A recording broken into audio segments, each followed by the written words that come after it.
Benar Bapa, bukti kebesaran-Mu Tuhan menjadi mujizat dalam kehidupan kami. Terima kasih Tuhan Yesus, Engkau Tuhan yang begitu mengasihi kami. Sore hari ini kami mau mendengar firman. Berbicaralah bagi setiap kami Tuhan, hamba-Mu yang Kau percayakan untuk menyampaikan isi hati-Mu. Sembunyikan hamba-Mu di balik salib-Mu Tuhan, agar hamba tidak mencuri kemuliaan Bapa di surga. Berkati jemaat-Mu Tuhan yang hadir sore hari ini.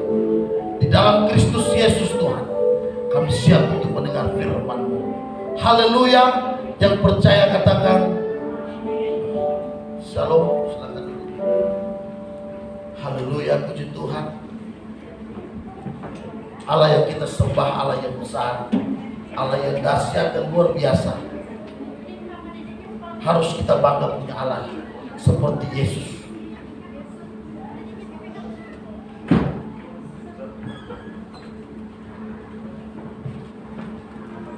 Allah yang setia, Allah yang selalu beserta dengan kita, Allah Immanuel. Amin. Haleluya. Tadi saya mendengar kesaksian luar biasa dari ibu kekasih kita, bagaimana anaknya yang sudah divonis dokter bahwa sudah tidak ada pengharapan lagi, tapi kita percaya bahwa kita punya Tuhan yang pasti memberikan yang terbaik. Mujizat itu pasti terjadi sampai dengan hari ini, bila mana kita meyakini Tuhan pakai bapaknya saya lebih luar biasa, sehingga dia datang.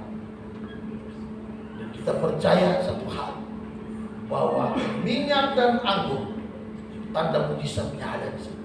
Amin. Kita harus percaya bahwa minyak dan anggur adalah lambang kuasa Tuhan.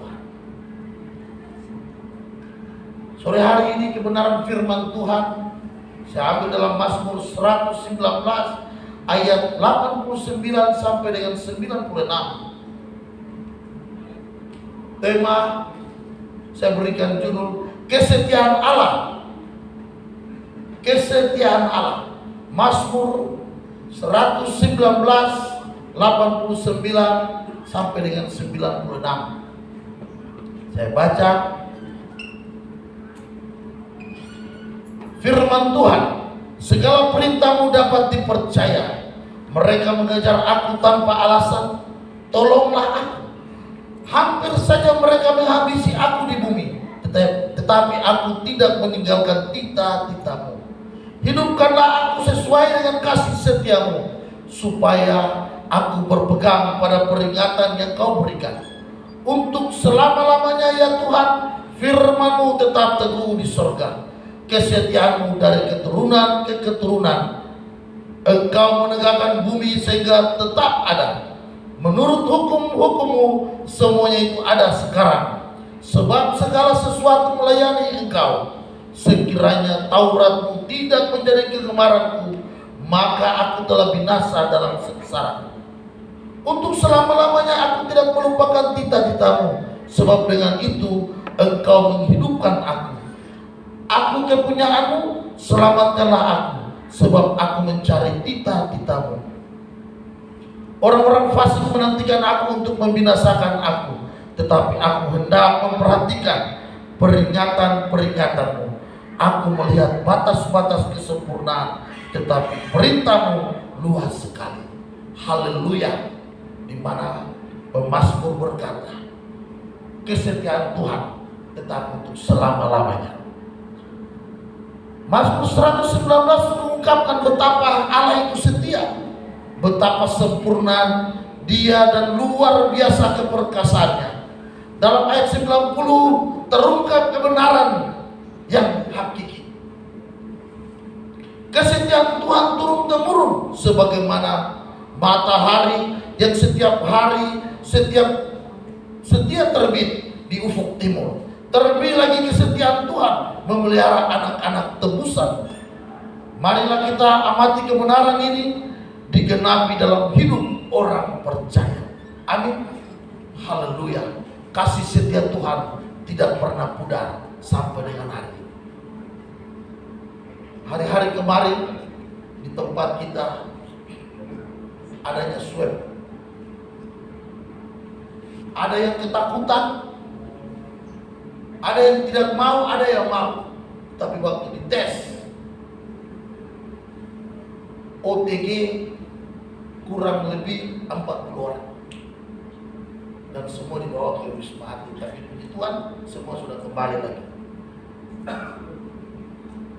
Saya percaya bahwa siapapun yang tinggal di dalam Kristus, kasih setianya tidak pernah hilang dalam kehidupan kita. Pencobaan boleh datang, masalah boleh ada, dunia boleh bergelora, sampai dengan hari ini ketakutan demi ketakutan terus terjadi, sehingga manusia pun pada takut. Sehingga ada yang bilang begini, orang lebih takut corona daripada takut Tuhan. Dan kesimpulannya memang benar. Orang lebih takut. Memang benar. Beberapa minggu yang lalu kami pergi kemunikan saudara kita juga. Ada seorang yang gak pernah pakai masker. Dia kebetulan juga dia biasa di TV. Terus saya tanya dia, kenapa gak pakai masker? Oh dia bilang, enggak, corona tuh gak ada. Saya gak pernah takut corona. Saya bilang, Bung, benar, kita juga beriman kepada Tuhan yang Tuhan kasih kepada kita. Cuma kita juga harus beriman. Banyak hamba Tuhan juga jatuh dan pergi tinggalkan jasad ini. Hamba Tuhan bukan hamba Tuhan yang biasa-biasa, hamba Tuhan yang penuh dengan pengurapan Tuhan, tetapi juga meninggal. Berarti kita juga tidak boleh sombong, tidak boleh angkuh, tapi kita percaya kasih Tuhan tidak pernah pudar dalam kehidupan kita. Amin. Ada 4 hal yang perlu kita ketahui sore hari ini, bahwa kasih setia Tuhan itu selama-lamanya. Yang pertama, kesetiaan Allah nampak dalam memelihara kita di dalam pencobaan. Kesetiaan Allah nampak dalam memelihara kita di dalam pencobaan. Kasih Tuhan selalu ada walaupun dalam pencobaan. Allah menguji tidak lebih daripada kemampuan kita.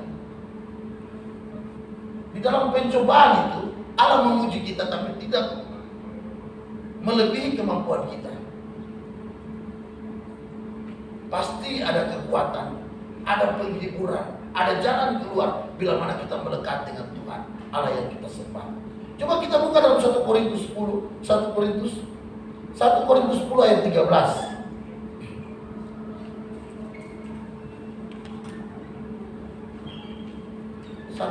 10 ayat 13.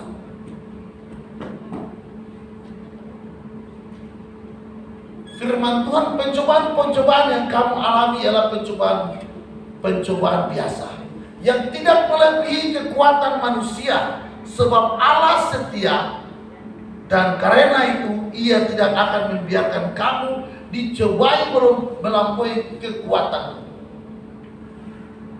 Tadi kita lihat bagaimana ibu dengan pengharapan yang sudah putus asa bahwa pasti anak saya selesai. Tetapi kita lihat kuasa dan mujizat Tuhan masih terjadi sampai dengan hari ini, di mana kita mengangkat tangan kepada Tuhan dan minta Tuhan turunkan kuasanya. Ini orang percaya yang harus kita tidak pernah bisa kendor, tetapi kita harus mengandalkan firman Tuhan ini. Karena Daud berkata bahwa firman ini adalah pelita bagi kakiku dan terang bagi jalanku. Di situ ada kesetiaan Tuhan.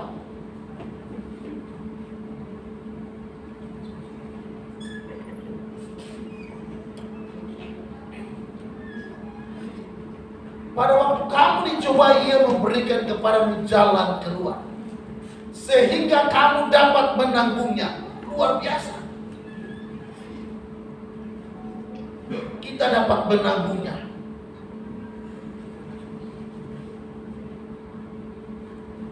Berarti firman Tuhan mengajak kita untuk kita terus mengandalkan Tuhan di dalam kehidupan ini. Jangan menganggap sombong, remeh, sehingga Tuhan beserta dengan saya, Tuhan bersama-sama dengan saya. Tetapi malas berdoa, malas baca firman Tuhan. Mana bisa hidup seperti itu?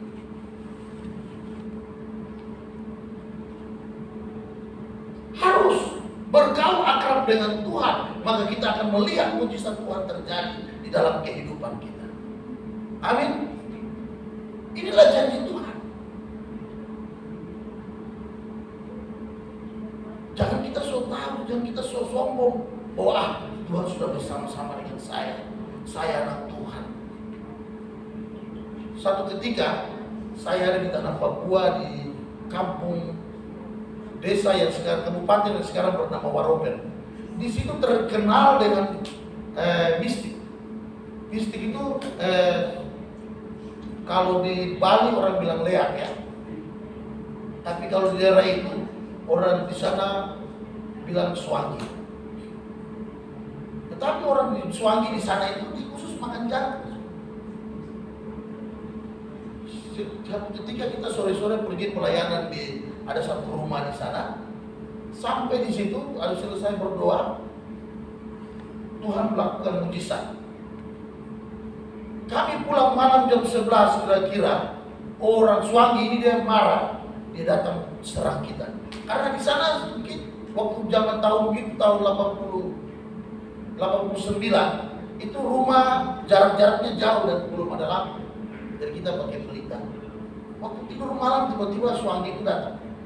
Dia marah karena kita bersama dengan ada seorang hamba Tuhan yang kalau kita berdoa saja, hamba Tuhan saya percaya, dia percaya karena dia diurapi Tuhan luar biasa.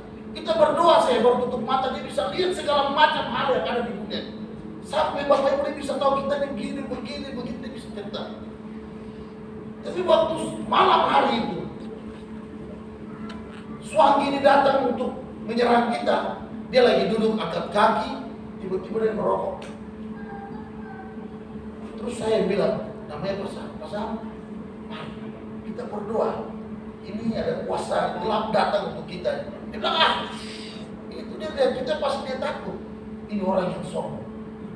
Waktu kita sementara berdoa, setan itu dia datang. Karena di sana bukan manusia biasa yang menyerupai. Dia datang di samping jendela dan dia ludah itu pendeta. Dari belakang. Langsung dia lari kabur karena itu hutan. Dia lari ke hutan belakang. Pagi hari jam 6 waktu kita karena jalan dari rumah itu ke pantai itu kira-kira cuma 20 meter. Kita ke pantai lagi mau mandi air pasir. Dia rasa tulang punggungnya itu sakit. Pendeta itu. Waktu diusap begini, itu yang keluar cuma beling. Karena kesombongannya. Akhirnya dia jatuh sakit. Beberapa hari kemudian kita pulang dari Papua ke Jakarta dan dia dibawa didoain selesai. Oke. Meninggal dunia. Berarti kita pun juga yang mengaku sebagai anak Tuhan tidak boleh menganggap enteng segala kuasa kegelapan ini. Harus perlengkapi diri dengan baik. Dan banyak orang menyesal waktu pas Samuel itu meninggal. Loh, ini hamba Tuhan besar, hamba Tuhan yang ikut diurapi, kok bisa meninggal? Karena kesombongannya.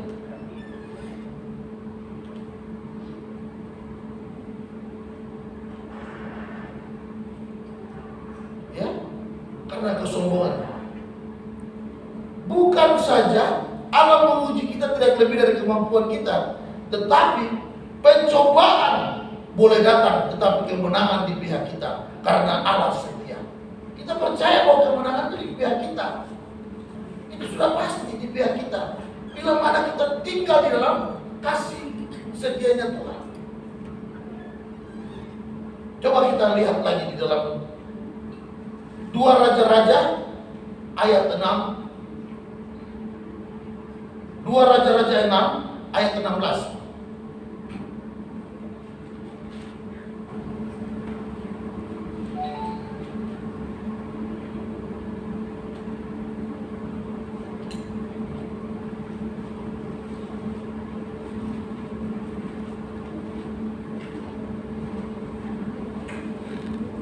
2 Raja-Raja 6 ayat 16 saya baca. Jawabnya, jangan takut sebab lebih banyak yang menyertai kita daripada yang menyertai mereka. Kita kalau baca kisah ini kita melihat bagaimana Elisa berdoa sedangkan yang lain pun takut karena diserang oleh musuh. Tetapi Elisa berdoa, dia bilang buka matamu pada budaknya dan melihat banyak yang menyertai kita.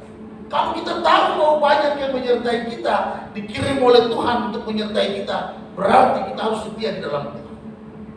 Amin. Harus kita bangun keakraban kita dengan Tuhan,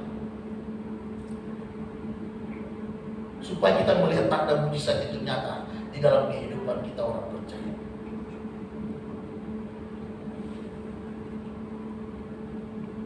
Ada seorang hamba Tuhan dan Pak, karena dia memang di aliran lain, dia lihat orang tepuk tangan, loncat-loncat, dia bilang, Pak, Yesus sudah tua, jangan lagi loncat-loncat, itu zaman dulu, hari ini pun tidak berlaku. Siapa bilang? Sampai dengan hari ini kita harus melihat kemenangan yang Tuhan berikan kepada kita. Amin. Haleluya, kita punya Tuhan yang besar, Tuhan yang dahsyat dan luar biasa. Yang kedua, kesetiaan Allah meningkatkan mutu iman kita. Kesetiaan Allah itu meningkatkan mutu iman kita. Karena Allah setia, kita dapat percaya kepadanya. Karena Allah itu setia, kita harus dapat percaya kepada Dia. Mau percaya kepada siapa lagi? Orang banyak di luar sana melihat di mana berdoa, tidak pernah ada pertolongan Tuhan karena terlambat. Dia cari yang lebih singkat, pergi ke dukun, pergi ke peramal, melihat orang-orang pintar. Banyak yang terjadi, bukan orang di luar sana, tapi banyak kita orang Kristen yang lain mencari jalan singkat, jalan pintas.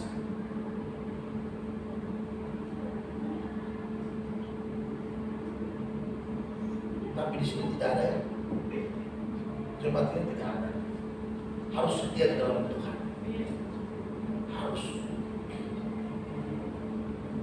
Karena Allah setia, kita dapat percaya kepadanya. Kita harus percaya kepada Tuhan. 2 Timotius 2 ayat 11.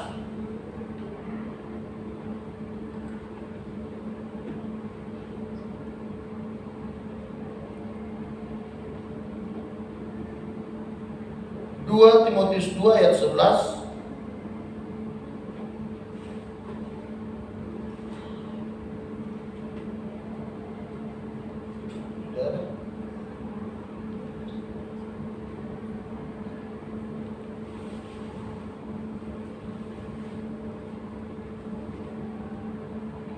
Timotius 2 ayat 11.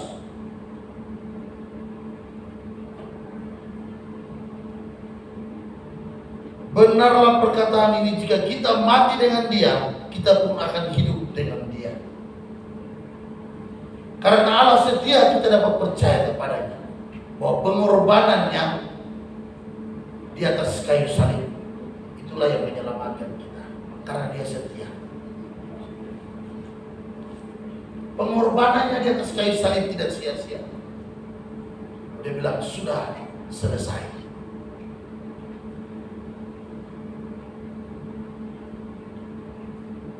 Biasanya kita ini orang-orang yang dari luar sana yang agak sedikit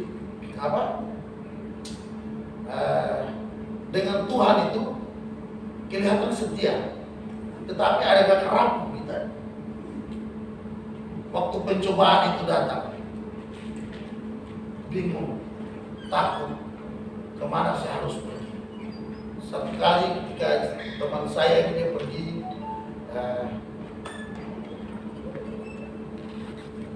ada persoalan rumah tangganya dia pergi, akhirnya dia bilang dia mau ambil jalan singkat untuk menyelesaikan istrinya, sehingga kita nasihati dia, jangan. Tapi dia bilang, saya ini sudah berdoa tiap hari, berdoa minta Tuhan supaya Tuhan tolong saya, tolong keluarga saya. Saya keluar di tengah jalan dan berteriak, kata Tuhan mana? Tuhan mana pertolongannya? Dan dia tidak pernah percaya Tuhan.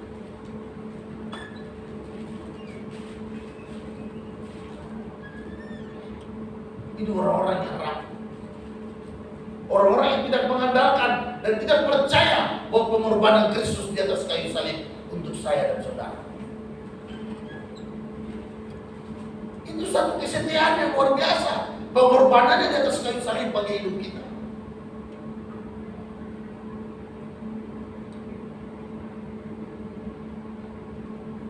Mari kita bangun hubungan yang baik dengan Tuhan. Kita tidak tahu hari ke depan seperti apa. Kita tidak tahu nanti kejadiannya seperti apa.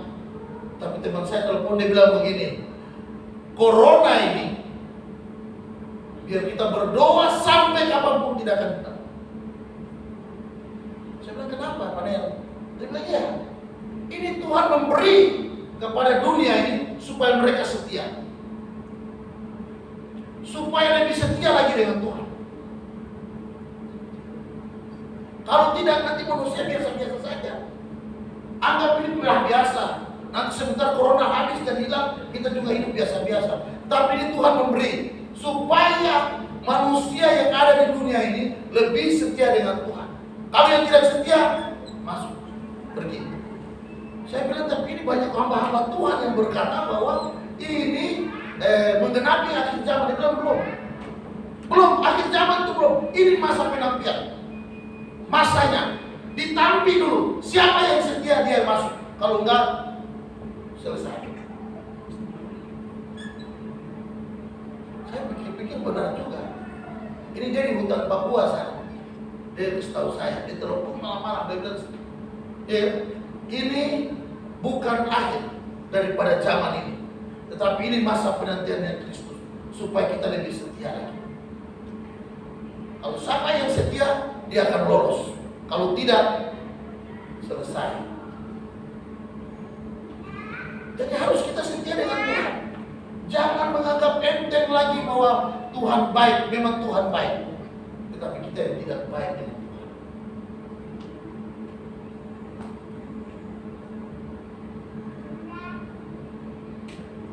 Kita dapat percaya kepada Dia.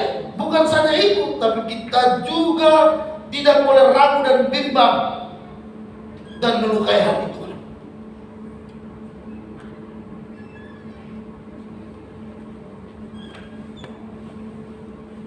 Harus ingat baik, banyak anak-anak Tuhan yang melukai hati Tuhan.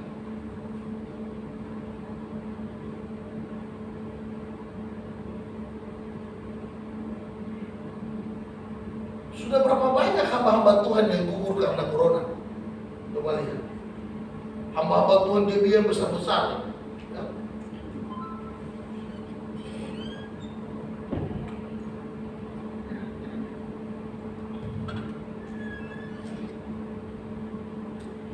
Coba kita buka Ibrani 11 ayat 6.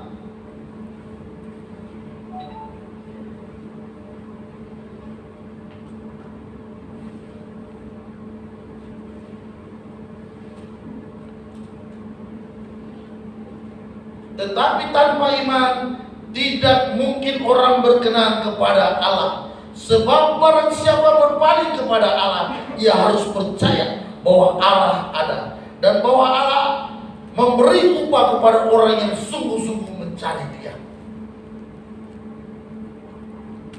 Allah itu ada. Kalau kita tahu Allah itu ada, berarti kita mari. Kita harus bergaul akrab dengan Dia, menyembah Dia dalam roh dan kebenaran. Di dalam lingkungan saya tidak pernah stop untuk beribadah kepada Tuhan. Sampai dengan hari ini, pagi, malam harus kita duduk di bawah kaki Tuhan.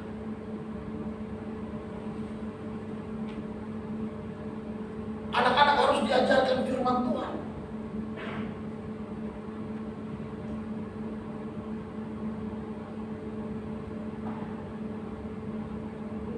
Supaya kita berkenan kepada Allah, harus kita bergaul akrab dengan Dia. Harus kita menyembah Dia dalam roh dan kebenaran. Harus terus mencari Dia. Jangan sampai terlambat, sudah di rumah sakit, sudah terkapar, baru bilang Tuhan tolong. Tuhan bilang siapa kau? Ini kebanyakan terjadi. Orang yang sombong, orang yang angkuh, yang anggap remeh firman Tuhan. Waktu dia terkapar, dia berkata, Tuhan menangis. Menangis sampai luar biasa. Tuhan tolong saya, Tuhan tolong. Kalau saya sudah sembuh nanti saya akan bekerja di ladang Tuhan. Tuhan bilang, "Pret, terlambat."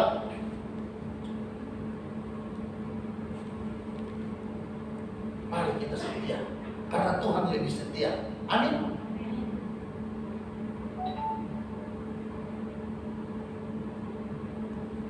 Jangan sudah pasang tabung oksigen, pasang infus, baru bilang Tuhan cari pendeta untuk mendoakan. Tapi puji Tuhan, COVID ini orang larang untuk tidak boleh dekat ya, dalam kematiannya. Tapi saya sudah 5 kali saya pergi ke pemakaman orang COVID. Dan saya lihat di Pondok Rangon, kemarin di Bekasi. Ini kayak biasa-biasa ya. Cuma karena mungkin karena protokol jadi harus kita disemprot di mana, tapi dekat kuburan biasa-biasa saja. Tapi yang keempat kali itu ada ibu kita tetangga saya di samping rumah. Dia karena orang mau swab, dia kaget ya, ketakutan.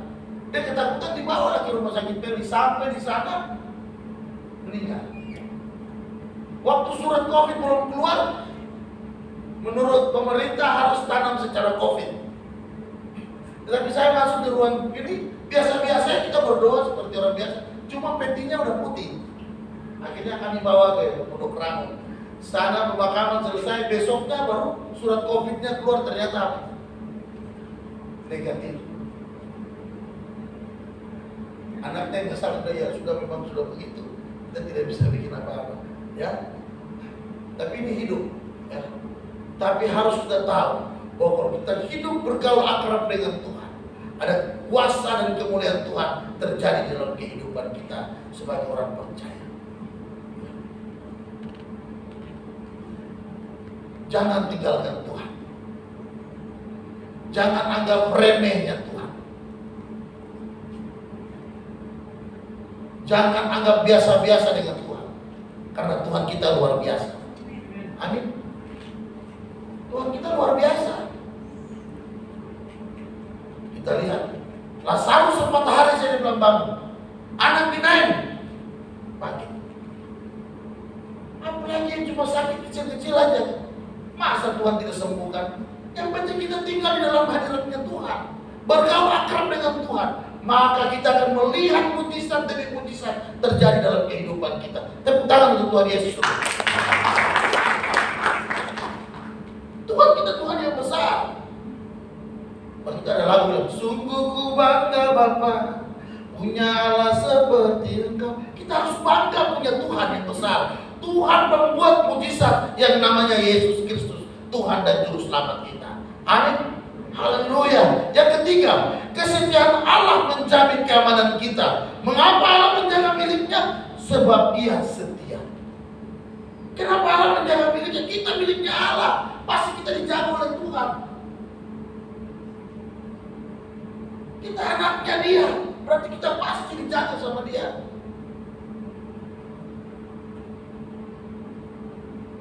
Mazmur 121, coba kita lihat buka.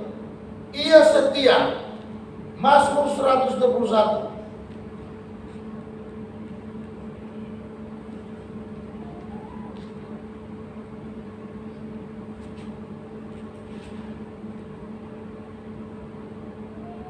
Mazmur 121 ayat 4 dan 5 berkata, sesungguhnya tidak terlelap dan tidak tertidur penjaga Israel.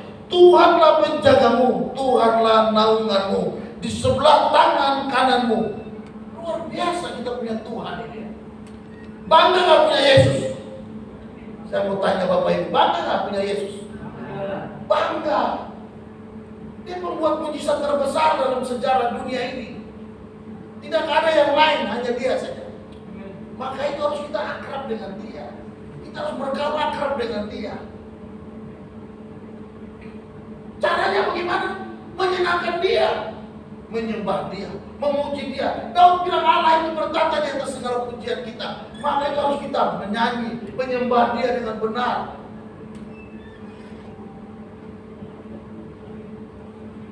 Saya kalau di rumah, kalau lagi pegang gitar, menyanyi, menyembah, terus anak-anak yang tidak serius, saya kadang-kadang kayak, aduh, sifat lama tiba-tiba muncul. Kayak saya mau ramas mereka ya. Jangan, kita datang kepada Tuhan ya. Harus serius dengan kesungguhan hati. Harus. Jangan bermain dengan Tuhan. Dan satu hal, kalau saya di gereja, dulu saya belum apa-apa, saya rajin pergi gereja. Saya gak suka dengan orang bicara di samping kiri kanan. Itu refleks. Saya bisa berdiri, bisa lihat. Keluar. Ini rumah Tuhan.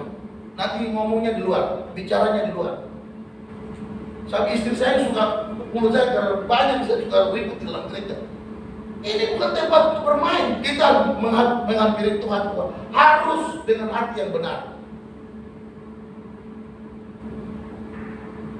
Di Maluku, di Papua sana, gereja GKI, gereja-gereja tua, kalau sudah masuk duduk diam, tidak bergerak. Karena takut menghargai Tuhan. Kadang-kadang kita di acara karismatik ini tidak sopan dengan Tuhan. Kesopanan kita tidak ada. Pakai pakaian sesukanya. Di sana mana ada orang masuk pakai baju kaos di dalam gereja. Pasti kau disinggir habis. Tidak bisa. Harus rapi. Menghadap Pak Lurah saja kita sopan. Bisa-bisa pakai dasi datang. Ini menghadap Tuhan pakai pakaian compang-camping. Mana ada begitu? Tahu menghargai Tuhan. Harus menghargai Tuhan.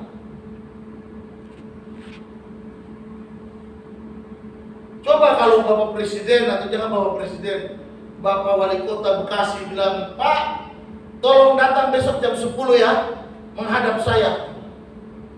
Waduh, itu mesti ke salon dulu, gunting rambut rapi, pakai pakaian, beli pakaian yang baru, jas dulu, baru menghadap dia. Ini kalau menghadap Tuhan tiap minggu saja, pakaiannya ngaco, sembarang. Harus kita tahu sopan santun di hadapan Tuhan. Karena dia apa? Setia. Dia tiup begini, bisa Hebrek kita. Tahu Hebrek? Iya, jangan bermain dengan Tuhan. Makanya saya kalau dulu beribadah atau menyembah Tuhan harus serius. Itu sudah jadi karakter hidup saya dari dulu. Jadi jangan ada bermain. Makanya saya kalau di rumah lagi mau menyembah, lagi memuji Tuhan atau mau beribadah, saya sudah kasih ultimatum di dalam rumah. Kalau yang tidak serius keluar. Tidak serius keluar. Karena saya mau menghadap Tuhan yang memberi napas hidup ini.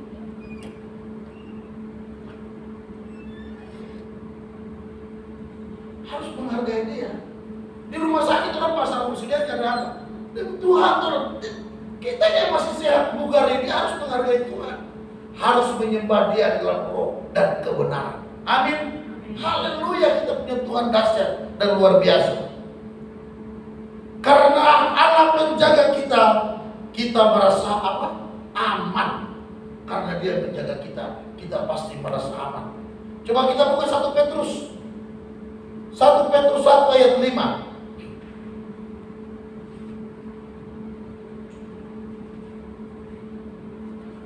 1 Petrus 1 ayat 5 saya baca, yaitu kamu yang dipelihara dalam kekuatan Allah karena imanmu, sementara kamu menantikan keselamatan yang telah tersedia untuk dinyatakan pada zaman akhir.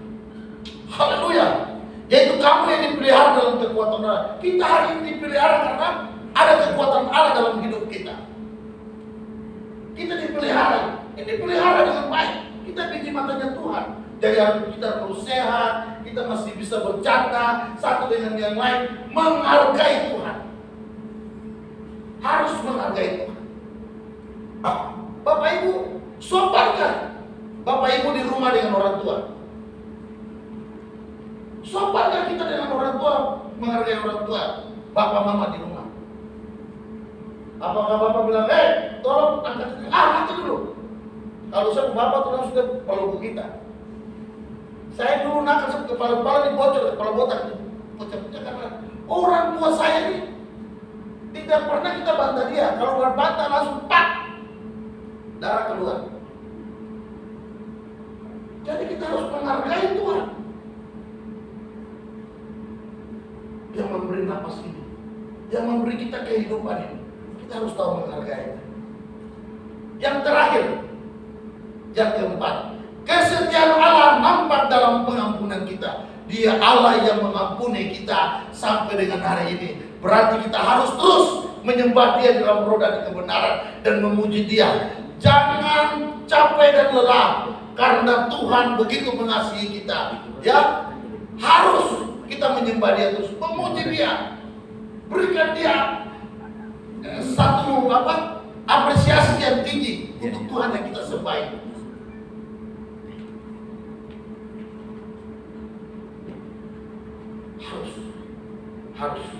Harus karena kesetiaan Allah nampak dalam pengampunan yang ada dalam kehidupan.